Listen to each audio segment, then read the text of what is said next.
Sejarah awal agama Katolik muncul pada abad pertama Masehi, tak lama setelah Yesus wafat. Umat Katolik percaya gereja Katolik didirikan oleh Yesus lewat Rasul Petrus, yang dianggap sebagai paus pertama, dan sejak saat itu, gereja ini menyebar ke banyak negara dengan struktur yang sangat teratur.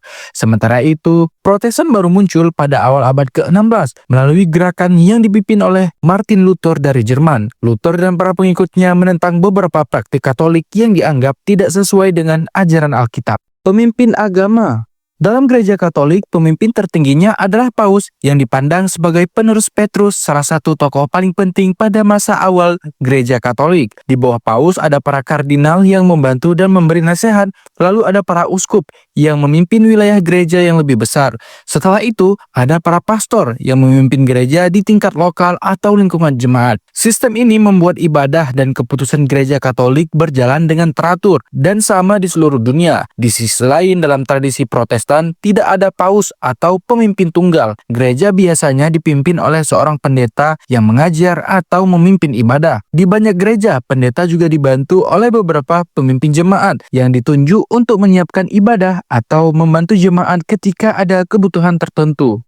Kitab suci. Dalam tradisi Katolik, Alkitab terdiri dari 73 kitab yang dibagi menjadi Perjanjian Lama dan Perjanjian Baru. Selain itu, agama Katolik juga memiliki beberapa kitab tambahan yang disebut Deuterokanonika, seperti kitab Tobit, Yudit, Kebijaksanaan, Sirah, dan Baruh. Kitab-kitab ini dianggap bagian dari wahyu Tuhan dan dijadikan pedoman serta ajaran gereja Katolik. Sebaliknya, gereja Protestan mempunyai Alkitab yang terdiri dari 66 kitab, yaitu 39 kitab Perjanjian Lama dan 27 kitab Perjanjian Baru. Deuterokanonika tidak mereka masukkan karena dianggap tidak memiliki dasar yang cukup kuat untuk dijadikan sebagai standar ajaran. Ritual agama. Dalam gereja Katolik, ada 7 cara ibadah penting seperti baptis, perjamuan kudus, pengakuan dosa, pernikahan, dan beberapa lainnya. Cara ibadah ini dianggap penting karena membantu umat menunjukkan iman mereka dan merasakan kedekatan dengan Tuhan. Sementara itu, sebagian besar ajaran Protestan hanya memiliki 2 cara ibadah utama, yaitu baptis dan perjamuan kudus. Bagi Protestan, ritual-ritual ini dilakukan sebagai pengingat ajaran Yesus, bukan sebagai cara otomatis untuk mendapatkan pengampunan atau rahmat Tuhan.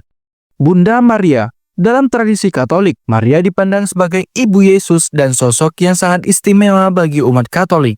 Banyak umat Katolik mendoakannya, misalnya dengan doa Rosario, karena mereka percaya bahwa Maria dapat membantu menyampaikan doa mereka kepada Tuhan. Sementara itu, dalam gereja Protestan, Maria tetap dihormati sebagai ibu Yesus, tapi tidak dijadikan perantara dalam doa. Umat Protestan percaya bahwa doa sebaiknya ditujukan langsung kepada Tuhan.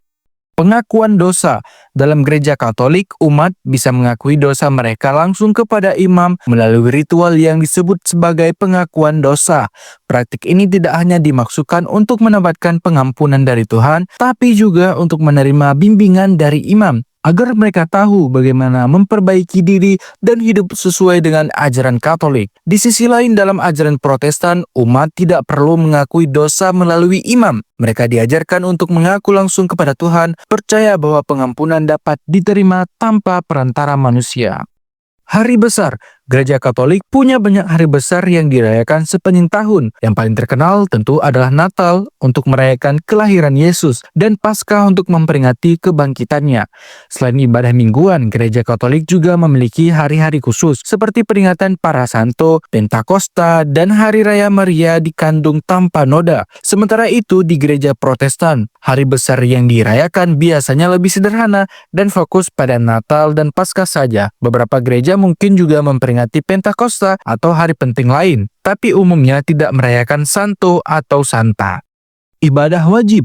Menurut Katolik, selain dari perayaan hari besar seperti Natal atau Paskah, ada beberapa ibadah yang dianggap penting atau wajib. Salah satunya adalah misa, yang biasanya dilakukan setiap minggu dan hari-hari besar gereja. Umat Katolik diwajibkan mengikuti misa minimal 1 kali seminggu untuk mendengarkan firman Tuhan, berdoa, dan menerima perjamuan kudus. Sementara itu, dalam tradisi Protestan, ibadah mingguan biasanya lebih sederhana. Ibadah utama biasanya diadakan setiap minggu dengan fokus pada doa, nyanyian pujian, dan pengajaran Alkitab oleh pendeta.